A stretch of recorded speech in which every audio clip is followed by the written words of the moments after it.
Boa noite a todos e a todas. É muita alegria estar aqui nessa casa, que sempre me acolheu carinhosamente. Vamos fazer um convite para vocês hoje. E esse convite, ele é a pedido dos nossos benfeitores espirituais, e todo o movimento espírita do Brasil está nessa campanha agora. E quando os nossos benfeitores pedem e fazem esse pedido, é porque é um pedido muito especial. O momento está sendo muito difícil, né, para todos nós. O nosso dia a dia tem sido um dia a dia muito pesado. Recentemente, eu estava conversando com uma mãe de um adolescente e ela me trouxe uma queixa da dificuldade que ela está tendo de relacionar com seu filho. E eu perguntei a ela, como é que é a dinâmica de vocês? Vocês dialogam? Vocês têm momentos que vocês compartilham juntos no dia a dia?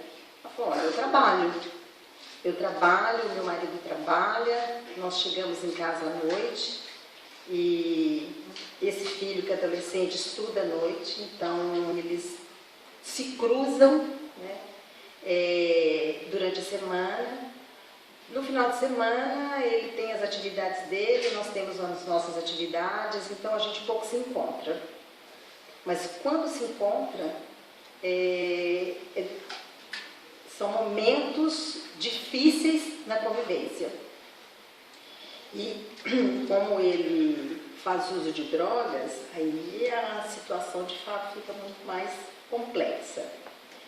E eu perguntei a ela, mas vocês têm algum momento que vocês sentam, que vocês fazem refeições juntos? Não, não temos. Falei, não tem nenhum momento em que vocês podem conversar, se reunir, o grupo familiar, trocar algumas ideias, conversar sobre os problemas mesmo que estão acontecendo? Não, não temos. Então é difícil. É muito difícil manter hoje um grupo familiar em que não há diálogo, não há conversa. E eu penso que isso é que tem motivado os nossos benfeitores espirituais no sentido dessa campanha, que é para nós, enquanto responsáveis, dirigentes, palestrantes, expositores, espíritas, de convidar os frequentadores da casa, os tarefeiros da casa, para a implantação do Evangelho no lar.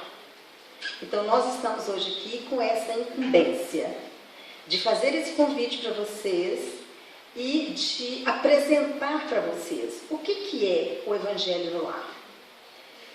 Tem um livro do Neio Lúcio, psicografado por Chico Xavier, que chama Jesus no Lar. Neio Lúcio é um espírito em que dedicou parte do seu tempo no plano espiritual para estudar a passagem de Jesus no plano terreno e que não foi registrado nos evangelhos, que não tem registros ali. A convivência, a passagem de Jesus, o dia a dia de Jesus, muitas coisas não foram registradas. E Neio Lúcio, ele fez esse trabalho no plano espiritual. Então, este livro, Jesus no Lar, traz exatamente situações corriqueiras de Jesus com seus discípulos, com seus amigos, com as pessoas que o cercavam. E no primeiro capítulo tem exatamente uma fala de Jesus com Pedro, na verdade, de Pedro para com Jesus. E nessa conversa, Pedro questiona Jesus sobre a importância, na verdade ele trouxe ali, como eu trouxe aqui para vocês agora, uma dificuldade que estava acontecendo na vida deles no grupo familiar. E aí Jesus faz essa observação e conversa com ele no sentido de que é no ambiente do lar que deve se fortalecer as bases da sociedade. Porque muitas vezes a gente cobra da sociedade, a gente julga a sociedade, a gente recrimina a sociedade, mas a gente esquece que a sociedade é o grande núcleo e que o pequeno núcleo é o grupo familiar. Então é ali que as bases, os pilares devem ser fortalecidos para que a sociedade seja uma sociedade segura, seja uma sociedade fraterna, seja uma sociedade de paz. Então, se nós buscamos isso fora, Jesus nos convida a irmos para dentro da nossa casa, para nós observarmos a nossa conduta no nosso dia a dia com o nosso próximo mais próximo. E ali ele coloca, então Jesus, convidando os familiares do apóstolo Simão Pedro, a palestra edificante e a meditação elevada, desenrolou os escritos da sabedoria e abriu na terra o primeiro culto cristão no lar. Então está ali registrado o primeiro evangelho no lar. Jesus trazendo consigo os manuscritos da lei mosaica, trazendo consigo os ensinamentos trazidos pelos profetas, através dos salmos, através das instruções de todo o Pentateuco, ele instala ali a reunião com seus amigos e começam a conversar sobre a necessidade da nossa transformação moral. Esqueci, eu estava com isso aqui. É para cá? Deixa eu ver aqui. Ok. Então vamos lá. O que é o Evangelho no lar? É uma reunião familiar constituída de preces, leituras evangélicas e comentários edificantes com base nos ensinamentos de Jesus.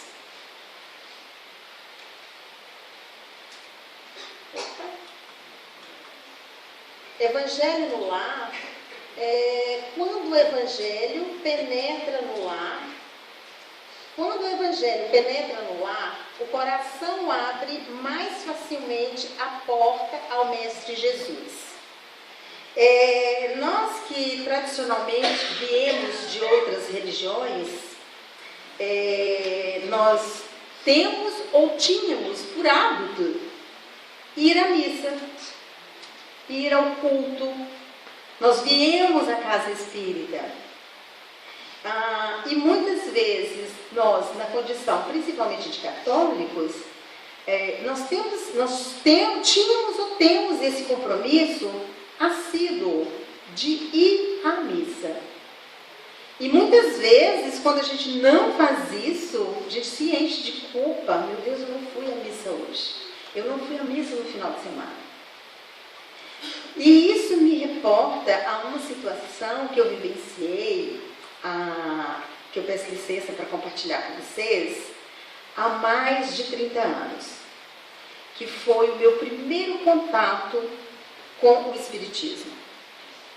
E me marcou tão profundamente este dia, que eu sempre que tenho oportunidade eu compartilho ele. Eu era católica, atuante, praticante, não é aquela católica que fala assim, eu sou católica, mas eu não sou praticante, não sou atuante. Não, eu era católica e eu era extremamente atuante, comprometida com a Igreja Católica e com os meus compromissos junto à Igreja. Quando eu conheci a doutrina, que foi de uma forma extremamente inesperada para mim, porque eu fui convidada a ir à casa de uma amiga, de uma pessoa, através de uma amiga, e eu não sabia que o que ia acontecer ali era uma reunião espírita. Porque se eu soubesse que era uma reunião espírita, eu não teria ido, porque eu era extremamente preconceituosa com o espiritismo. E fui chamada, e minha prima disse a mim, para mim assim, eu estou indo na casa de uma amiga, se você quiser me acompanhar. Eu não estava fazendo nada e fui. Quando eu cheguei lá, eu já fiquei assim meio desconfiada por causa do ambiente. Era uma casa, porque há muito tempo atrás, principalmente em Minas Gerais, fazer reuniões espíritas em casa era uma coisa muito comum. Com o passar do tempo, que foram instalando os centros espíritas, mas vez por outra ainda tem casas, lares, que os seus familiares se reúnem e ali tem uma reunião com assistência espiritual. E foi exatamente numa dessas casas que eu fui naquele momento. E fiquei, quando eu desconfiei que se tratava de algo diferente, eu me preocupei, mas eu não tive tempo para sair dali, porque ficava também num bairro distante de onde eu morava. E quando a dona da casa me convidou para sentar, era uma mesa, nós éramos poucas pessoas, nós éramos 6 pessoas, e ela me convidou para sentar e me colocou próximo dela. Então eu não tinha muito acesso para sair, porque eu estava cercada por cadeiras que a mesa ficava num canto. E aí começou a reunião. Eles apagaram a luz, tinha uma luzinha azul no canto da mesa, próxima à mesa, uma mesa com fogo branco, é por isso que fala, né? Tem essa tradição de falar assim, é espiritismo de mesa branca. De fato, tinha uma mesa branca forrada, tinha os livros e tinha uma jarra de água. E eu fiquei atenta com tudo aquilo ali e a dona da casa apagou as luzes e começou a fazer uma prece. Ela fez uma prece, que é aquela prece de Cáritas, que é uma prece linda. Aquilo ali me deixou um pouco mais tranquila, mas eu estava apavorada, porque eu desconfiava do que se tratava. E em seguida, eu acredito que foi até a minha amiga espiritual que inspirou que ela fizesse o Pai Nosso. Então, quando ela fez o Pai Nosso, eu fiquei mais tranquila. Eu falei, nossa, graças a Deus, não é do capeta. Não é do capeta, porque se está fazendo o Pai Nosso, não é tão do capeta assim, né? E fiquei um pouco mais tranquila e mais relaxada. Gente, eu acredito que naquela época, tem muito pouco tempo isso, né? Eu ainda acreditava que o Pai Nosso era de posse da Igreja Católica, que era uma oração da Igreja Católica, porque era a minha referência religiosa. E ali, quando ela foi finalizando a oração do Pai Nosso, a voz dela começou a modificar. Eu falei, meu Deus, ela está recebendo o Espírito. Só pode, porque a voz dela mudou.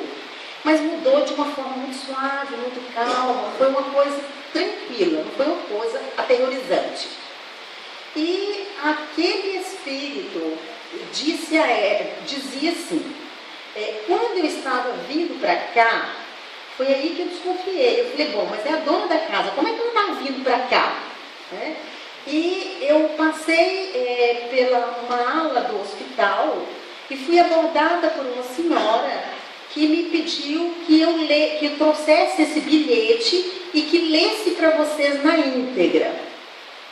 Eu falei, gente, está ficando muito confuso para mim agora, porque se a mulher é dona da casa e ela disse que estava no hospital, eu falei, será que ela trabalha no hospital? Né? Nessa reunião veio alguém, e quando ela começou a ler o tal do bilhete, que eu não vi esse bilhete na mão dela, né? Mas ela começou a ler aquele bilhete, eu fui compreendendo, porque quem mandou aquele bilhete era a filha, era a mãe da minha prima.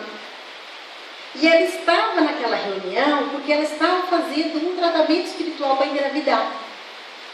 E eu fiquei muito emocionada com aquilo, porque na época do falecimento dela eu estava fora do Brasil e era uma pessoa que eu tinha muito carinho, e quando eles me avisaram que ela tinha falecido, eu fiquei muito tomada, porque eu não tive tempo de despedir dela, de ir no velório, né, de comparecer, e ali eu estava tendo a oportunidade de estar próximo àquele coração, através daquele bilhete. E o que dizia aquele bilhete? Ela tranquilizava os filhos dela, que estavam naquela reunião, e dizendo para a filha dela que ela seguisse à risca aquele tratamento, porque o espírito reencarnante já estava pronto para reencarnar. Gente, eu fiquei impressionada com aquilo. Eu falei, meu Deus, que coisa é essa? E aquele espírito começou a dialogar com cada um ali. E eu querendo conversar também, mas eu não estava acostumada com aquilo. E eu queria trazer ali também a minha dor, porque eu estava num processo de depressão, eu estava deprimida, eu estava em estado de depressão. E ela foi conversando, e a minha prima sabia que eu estava ali desejosa de falar alguma coisa. E ela chegou para mim e falou, fala, conversa, né? E eu pensei assim, meu Deus, eu estou tão apavorada que minha vontade era de sair daqui e ir lá para o carro, ficar guardando. E aí o espírito disse, ela gostaria, na verdade, era de sair daqui e ir para o carro. Eu falei, meu Deus, eles leem o pensamento. Eu fiquei, ao mesmo tempo que eu achei aquilo incrível, eu fiquei apavorada, porque, meu Deus, lê pensamento da gente. E aí eu acabei me entusiasmando para falar alguma coisa, e eu disse apenas umas 2, 3 palavras. Eu disse assim, há 1 mês e meio atrás, aí eu não consegui falar nada, é porque eu tinha rompido o meu relacionamento e eu não ia voltar mais para a Europa, aonde que eu vivia. E comecei a chorar. Eu comecei a chorar e eu não contive aquela emoção. E a minha prima dizia assim, calma, não chora, aproveita a oportunidade, né? Mas eu não continha. E o Espírito disse, a ferramenta, quando está enferrujada, é necessário muita água para tirar a ferrugem. Naquele momento eu não entendi, hoje eu já entendo, né? A ferramenta, quando está enferrujada, é necessário muita água para tirar a ferrugem. E ela disse assim, que é exatamente onde nós vamos chegar, onde que o tema ali, quando ela fala da porta, o coração abre mais facilmente a porta ao mestre divino. E aí ela disse assim, filha, eu já disse isso aqui uma vez, quando a gente cai num buraco, alguém que está passando próximo, um amigo, um familiar, te estende a mão e te tira dali. Mas quando a gente se joga no abismo profundo, só tem uma forma da gente sair dali. E eu, naquele momento, rapidamente, eu falei, meu Deus, tudo que essa pessoa disser, eu vou cumprir à risca, porque eu não aguento mais de tanto sofrimento. E ela disse assim, busque o Pai. Eu falei, meu Deus, rápida, gente, pensamento é coisa rápida, né? Eu falei assim, meu Deus, tem quanto tempo que eu não vou à missa? Tem quanto tempo que eu não comungo? Tem quanto tempo que eu não faço a confissão? E ela, o Espírito, disse, rapidamente também, eu não estou falando de um templo de 4 paredes. Eu estou falando do templo da sua alma. Ali ficou registrado o meu primeiro ensinamento que eu tive na doutrina espírita. Que para a gente buscar o Pai, é necessário que busquemos Ele no templo da nossa alma. A partir daquele momento, eu comecei a estudar a doutrina, que eu fiquei encantada. Eu perguntei depois de que se tratava aquilo, e eles falaram que era espiritismo. Pedi para ler, eu falei, tem alguma coisa? E eles me deram o livro dos Espíritos, que eu li em uma semana, rapidamente, e me deu alguns outros livros, e a partir de lá, o meu entusiasmo com a doutrina é o mesmo, de lá até agora. Não modificou, foi assim uma linha reta, que até hoje eu tenho o mesmo entusiasmo, o mesmo amor, a mesma dedicação com a doutrina espírita.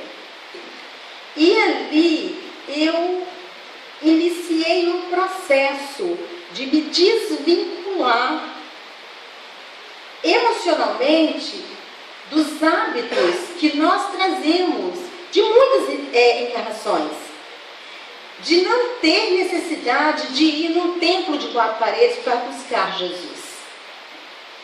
E ali, naquele início de conhecimento do Espiritismo, me foi ensinado a fazer o Evangelho no lar.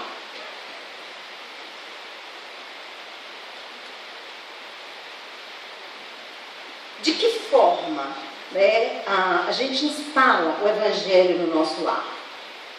Organizemos o nosso agrupamento doméstico do Evangelho. O lar é o organismo social. Em casa começa a nossa missão no mundo. Sheila.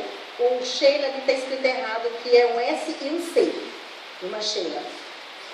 E foi esse espírito que naquele dia estava manifestando através daquela médium, e no final daquela reunião ela me disse, peça a Jesus para eu estar sempre contigo, que eu serei uma amiga sempre que você necessitar. O meu nome é Sheila. Na época eu não sabia quem que era Sheila, quem que era Maria, quem que era Leon Denis, né? Para mim não fazia diferença, que eu não sabia quem que era.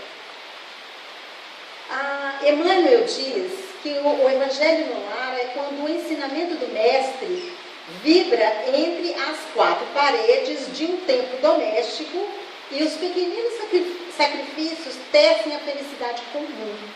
Então é a partir dessa reunião, desse agrupamento familiar, desse desejo que temos de organizar e de fazer cumprir o que assumimos antes de reencarnar, que é dar conta do nosso pequeno grupo familiar, é que onde que Emmanuel fala.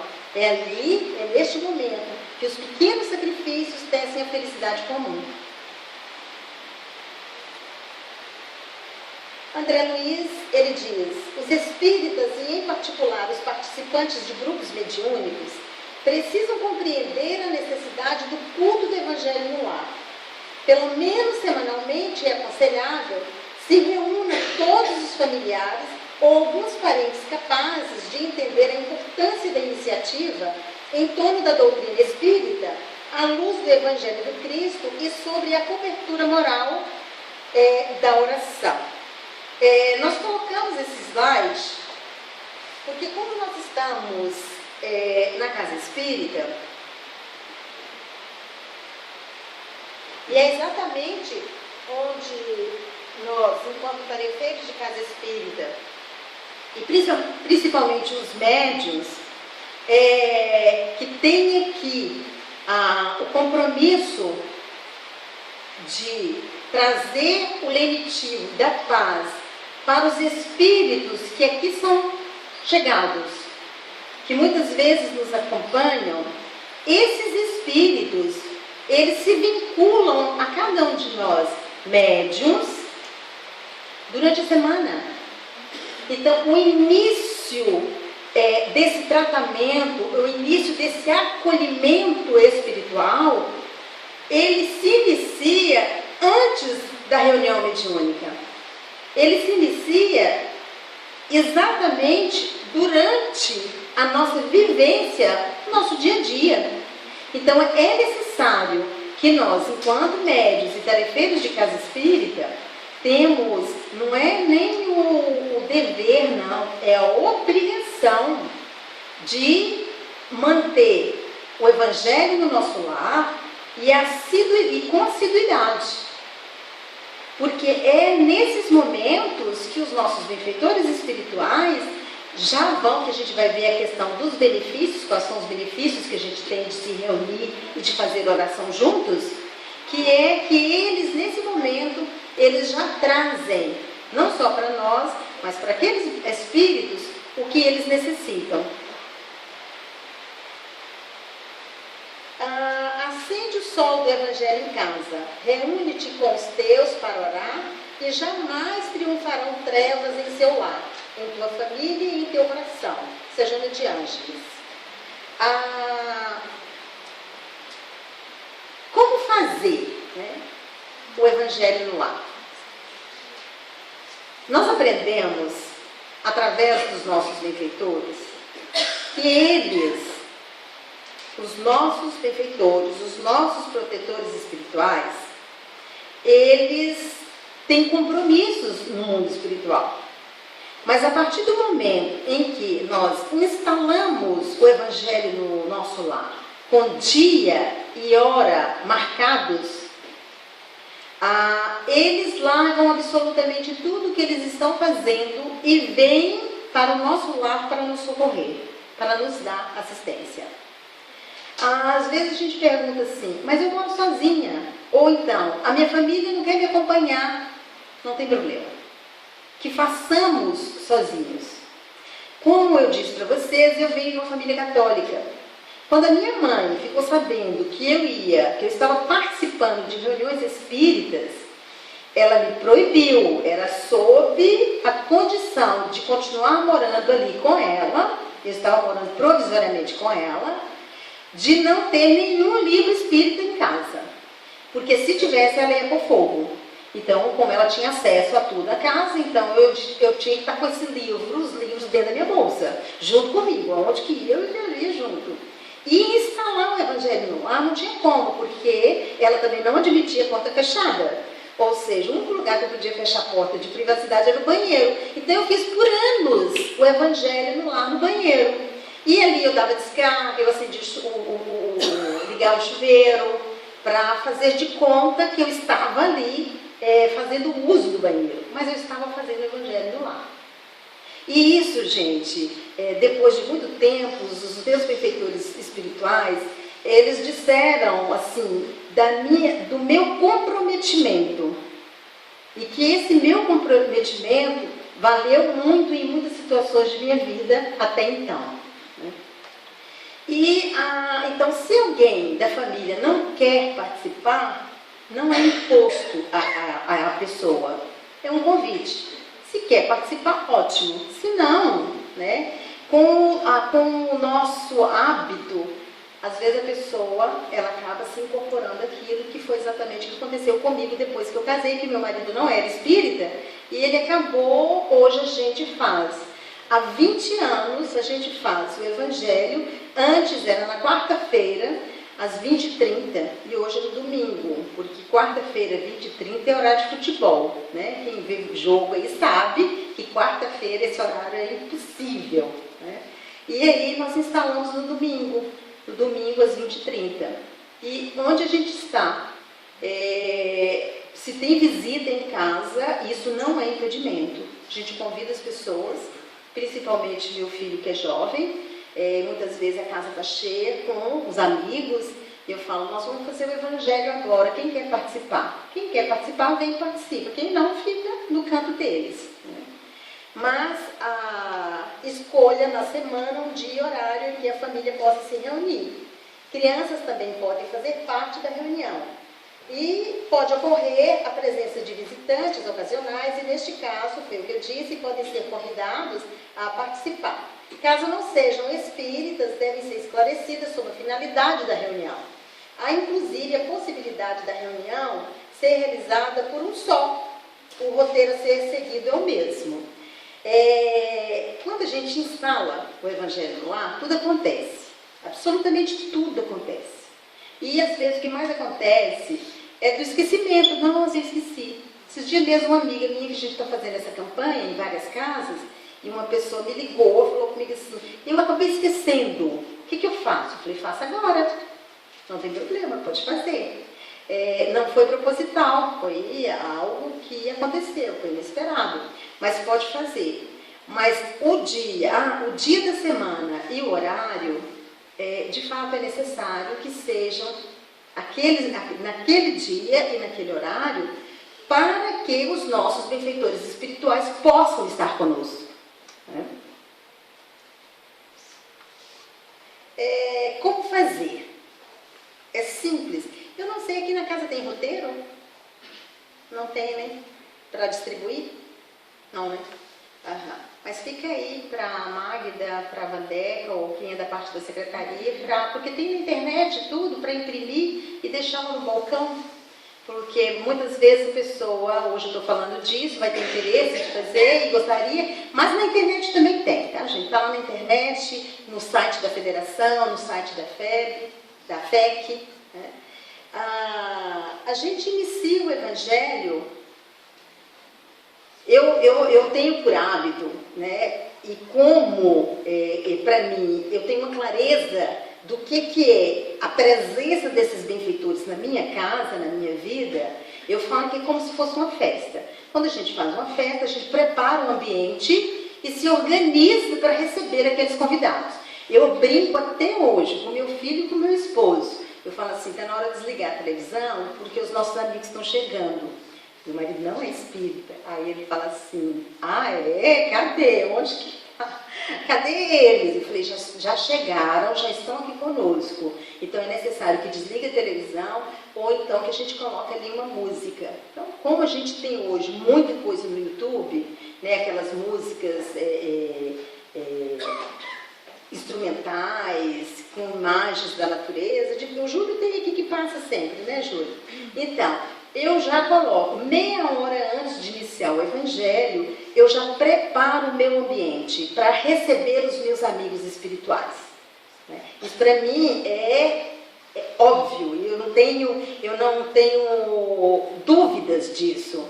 Meus amigos estão chegando e eles são especiais para o meu coração, então eu tenho que recebê-los dignamente. Então eu instalo já um aparelho, alguma coisa para colocar uma música clássica ou uma música mais tranquila e já deixo ali as 2 ou 3 obras que a gente vai estar refletindo. A princípio, nós já fizemos sequência, o Evangelho segundo o Espiritismo sequenciado, nós já fizemos Atos dos Apóstolos sequenciado. Então, hoje a gente tem algumas obras, várias obras, né, que a gente tem, e que ali se discute a moral cristã. Principalmente as obras de Emmanuel, Vinha de Luz, Pão Nosso, Caminho, Verdade e Vida, tem mais um, agora eu não me lembro.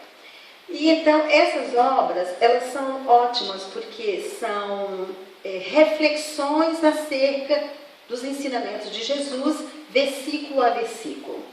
Então a gente inicia com uma prece e até isso a gente precisa aprender. Porque sempre eu falava assim, filho, faça uma prece para a gente iniciar. Ele não gosta que eu falo isso. Na hora que ele for ver o vídeo, ele vai falar, mãe, eu não acredito que você fez isso comigo. Ele fazia assim, então eu quero pedir a Jesus, bem assim, eu quero pedir a Jesus para que nos ajude hoje, que a gente está aqui reunidos, aquela coisa assim, bem natural, bem espontânea, bem do coração.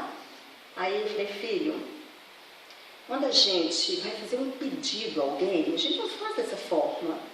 Se a gente está direcionando o nosso pedido a alguém muito especial, a gente tem que falar, amado Mestre Jesus, amigo espiritual, né? Então a gente tem que ter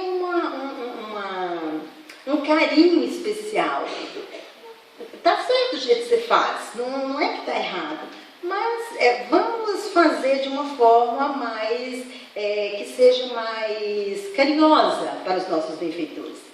E ele teve na juventude, eles tiveram lá alguns estudos e reflexões sobre o que é a oração, né? De que forma se deve orar. E aí, em seguida, quando eu pedi para ele para fazer a oração, Ele disse, ele sentou, fechou os olhos e falou: amado Mestre Jesus da minha mãe. Eu falei: ai, que legal, mas é seu também, né? É seu também. Então foi muito legal, porque aí de uma forma assim, jocosa, né? Ele compreendeu que na nossa prece inicial a gente louva a Deus, a gente louva a Jesus, aos nossos benfeitores espirituais, e ali a gente pede a assistência deles, principalmente para nos inspirar naquele momento. É a nossa prece inicial, ali, ó. Em seguida, a gente faz uma leitura. E é importante que nessa leitura, que muitas vezes não, os ensinamentos morais, né, são os ensinamentos morais de Jesus, é nos chamando a regulagem. E muitas vezes a gente pode achar que essa chamada de atenção é por outro. Viu? É para você. Olha só, hoje de manhã aconteceu isso, tá vendo? A leitura foi exatamente para você. Não, isso é falta de caridade. O Evangelho é para nós. Não é para a gente ficar pontuando as falhas, os equívocos do outro. É para nós. Né? Então, é necessário que a gente tenha esse cuidado, de a gente não achar, naquele momento, que a leitura, que a reflexão foi para o outro. É para mim, é para nós. E ali a gente faz o comentário sobre aquele texto, e quando todos ali participam, outra coisa, quando a gente faz sozinho, a gente faz em voz alta, tá? A gente faz em voz alta. A minha amiga, de Itapema, ela iniciou o Evangelho esse mês. E aí diz ela que a companheira dela, que não é espírita, que se denomina ateu, né, ateia, né, ela fala assim: meu Deus, essa pessoa ficou louca, ela fala sozinha. Ela fica sozinha. Denise, o que você fez com a minha mulher? Porque olha o que ela faz comigo. Ela fica falando sozinha, ela fica lendo em voz alta. Eu falo com ela: não precisa ler em voz alta. É necessário. Sabe por quê? Porque ali os benfeitores espirituais muitas vezes trazem espíritos, ou, como eu disse antes, principalmente nós que somos médios, que temos compromisso, tarefa na casa espírita, esses espíritos já estão ali conosco. É necessário que eles ouçam. Inicia todo um processo de reflexão ali naquele momento. Então, é necessário que a gente faça isso em voz alta. Tá? As vibrações. Então, quando a gente vai chegando, onde todos ali participam, ou quando a gente já acabou de fazer o comentário acerca daquilo ali, nós iniciamos já a nossa processo de encerramento daquele momento.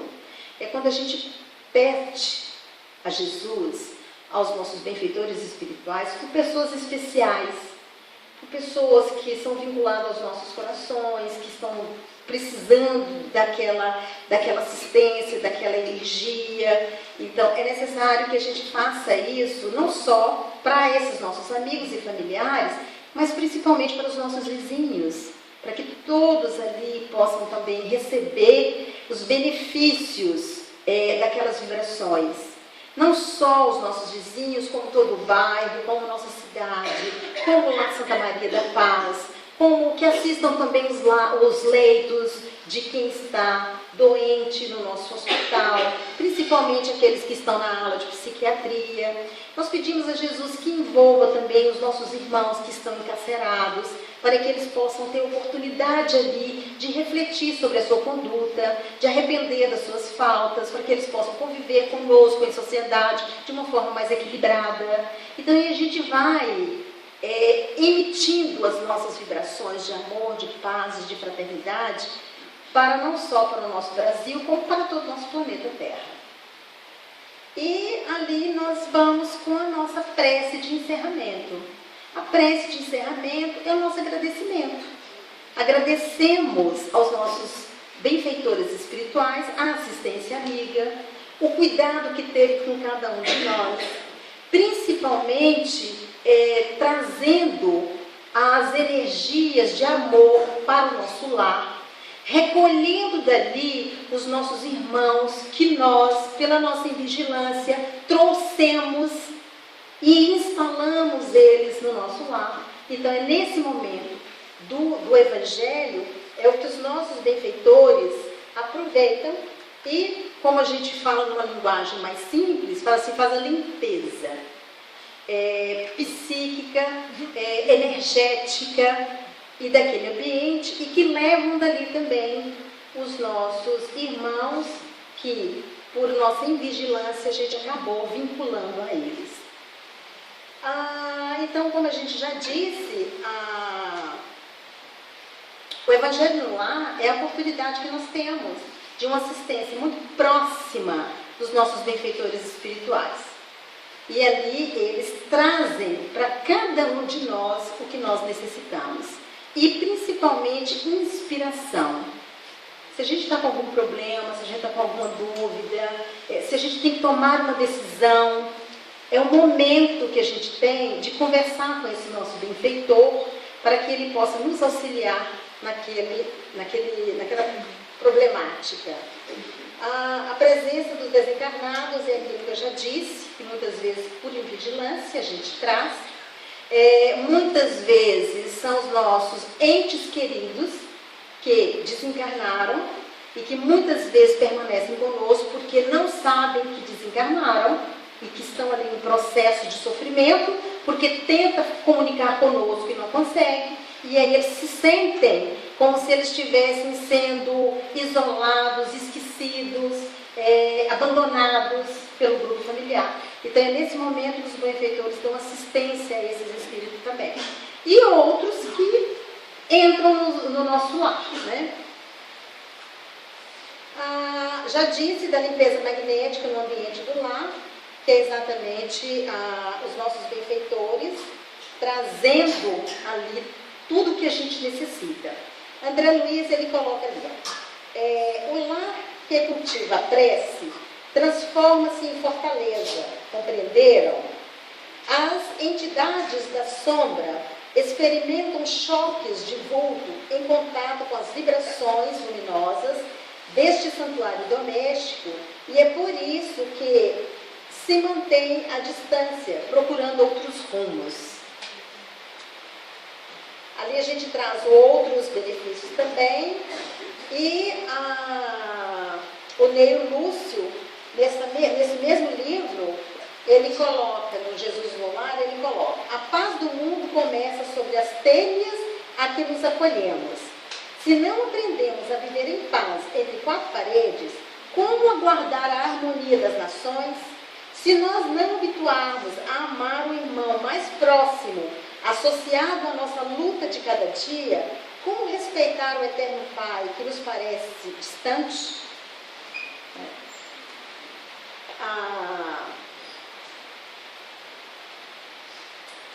Tá aí o convite. Eu espero que vocês se sintam entusiasmados para receber dos benfeitores espirituais o que é que vocês vieram buscar. Que a gente pode receber isso no nosso lar, na nossa casa. Né? Vir à casa espírita e nos templos religiosos são recursos que a gente busca para nos fortalecer, para nos esclarecer. Mas é dentro do nosso lar, é ali na nossa casa que é a parte mais importante. É o ambiente, é o momento mais importante. E hoje, gente, a gente não tem desculpas, porque nós temos muitas informações, a gente tem muitas mensagens, a gente tem muitos livros, a gente tem muitas coisas que a gente pode estudar, discutir. A gente perde tanto tempo no celular, né? A gente perde tanto tempo no celular. Por que a gente não aproveita do próprio celular, das próprias coisas que as redes sociais, que os recursos que a internet nos dão, para trazer isso em benefício do nosso lar, da nossa família, da nossa harmonia espiritual e principalmente psíquica. Ih, acabou meu tempo. na próxima eu conto para vocês de uma situação. Posso contar? Posso?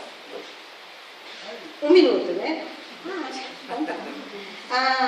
A irmã Áurea é um espírito, e eu acho que eu já comentei com vocês sobre isso também. É um espírito que é responsável pela tarefa de passe na Casa Espírita, Grupo de Fraternidade Espírita Irmão Vitor, em Belo Horizonte, o qual eu participava.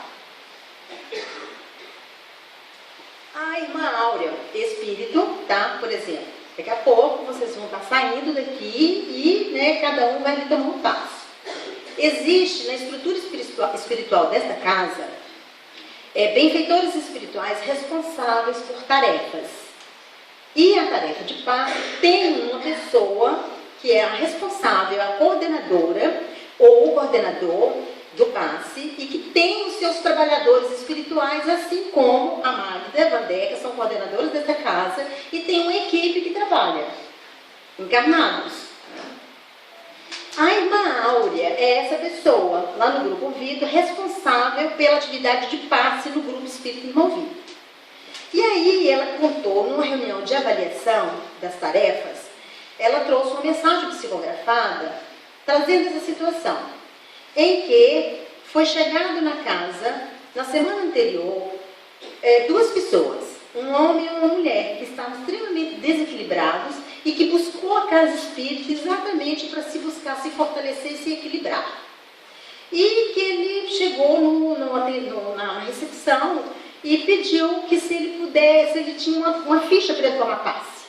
E a pessoa falou, olha, é necessário que o senhor passe por atendimento fraterno, mas como a gente vai dar os contatos aqui, o seu agenda e tudo, e distribuiu, deu a fichinha do passe, então mas vocês vão tomar passe. A irmã Áurea, a coordenadora do passe, quando ela viu aquelas 2 pessoas e as necessidades espirituais daquelas 2 pessoas, ela reuniu o grupo delas de tarefeiros e disse assim, nós vamos ter que entrar em oração, porque nós não temos os recursos necessários para atender aqueles 2 que chegaram aqui. E aí ela disse que o recurso é a prece, o remédio é a prece. E que naquele momento que eles estavam ali reunidos em prece, o Vitor, irmão Vitor, que é o responsável pela casa, pelo grupo, o mentor daquela casa, veio até ela e disse assim, os recursos já foram providenciados, fiquem tranquilas, porque eles vão receber o que aqui eles vieram buscar. E aí ela conta que quais foram esses recursos? O irmão Vitor recolheu do lar de uma pessoa que ficava 2 quarteirões próximos ali da Casa Espírita, uma pessoa que estava naquele momento realizando o Evangelho no lar. E ela estava exatamente agradecendo a Jesus os benefícios que os seus filhos receberam durante aquela semana, porque eles estavam numa viagem fora do país. Estava em curso, alguma coisa assim. E aquela mãe estava em uma oração fervorosa de agradecimento.